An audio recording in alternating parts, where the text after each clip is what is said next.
सूरत crime branch ने एक अंतर्राष्ट्रीय ऑयल चोरी का भंडाफोड़ किया है।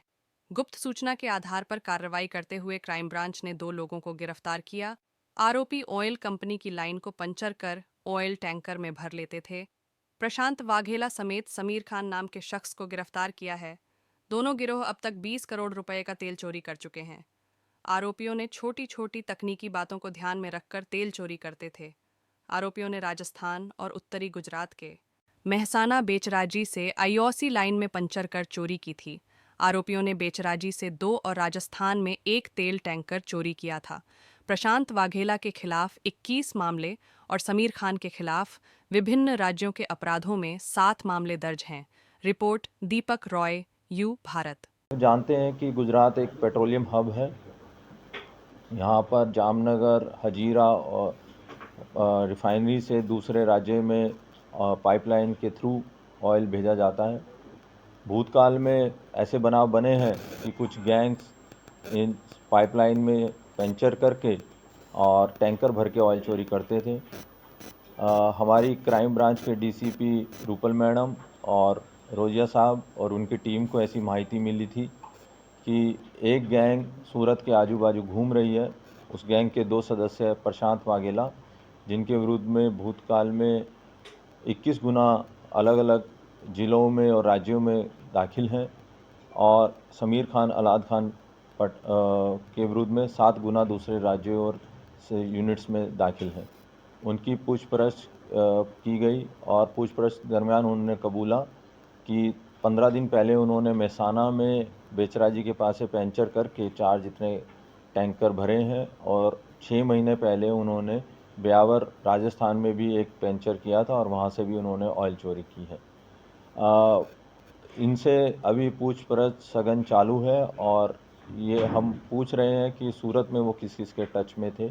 हमने राजस्थान पुलिस और मेहसाना पुलिस को भी संपर्क किया है और उन्होंने वेरीफाई किया है कि आईओसीएल की जो पाइपलाइन में पंचर हुआ था और उनके वहाँ गुना भी दाखिल हुआ है। उनकी टीम आ रही है और फिर हम उनको अपनी ज़रूरी कानूनी कार्रवाई करके आरोपियों को सौंप देंगे। अगर सूरत में भी उन्होंने कुछ गुनाह किया है उसकी भी हम छानबीन कर रहे हैं।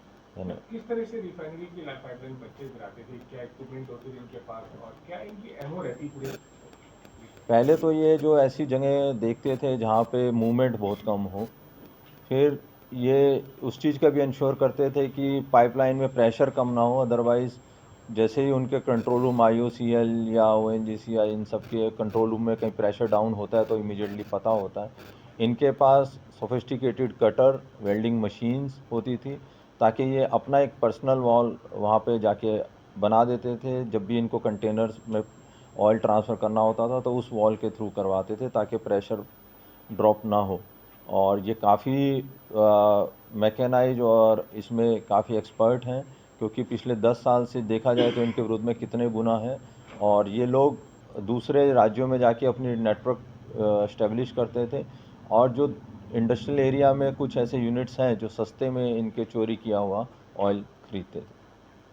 क्या इस पूरी चोरी की जो होती है परचेज कराते लाइन में, तो क्या कंपनी की इस मामले में भनक नहीं लगती थी? कंपनी भी उनके हमारी कंपनी वालों से बात हुई, उनकी भी एक सर्वेलेंस टीम और पेट्रोलिंग टीम रहती है। बट जैसा कि मैंने बताया कि पाइपलाइन ऐसा नहीं है कि वो हाईवे के नज़दीक होकर गुजरती है, बहुत ही रिमोट एरिया से निकलती है। वहाँ पे कई बार थ्रू गाड़ी या जो बाइक के थ्रू पहुँचा नहीं जा सकता, तो वहाँ पे पेट्रोलिंग होनी मुश्किल है। ये लोग स्पेशल ऐसा प्लेस फाइंड करते थे कि जहाँ पे कोई पेट्रोलिंग वाला भी ना पहुँचे और कोई आसपास का आदमी भी आइडेंटिफाई ना कर पाए। और ये हम ये भी देख रहे हैं, हमारे तपास का ये विषय है कि जिस खेत में ये पंचर हुआ जहाँ से लाइन गुजरी, क्या वो खेत का मालिक उसमें इन्वॉल्व था क्या नहीं था। सर, ये इनके जिस तरह से इनका गुनाहित इतिहास रहा है, इनके एजुकेशन को लेकर कुछ जानकारी मिली? क्या वो पढ़े लिखे हैं जो इस तरह से पंचर गिरा? कोई बहुत ज़्यादा एजुकेटेड और वो क्वालिफाइड नहीं है, बट धीरे धीरे इन्होंने उसमें एक्सपर्टीज हासिल की।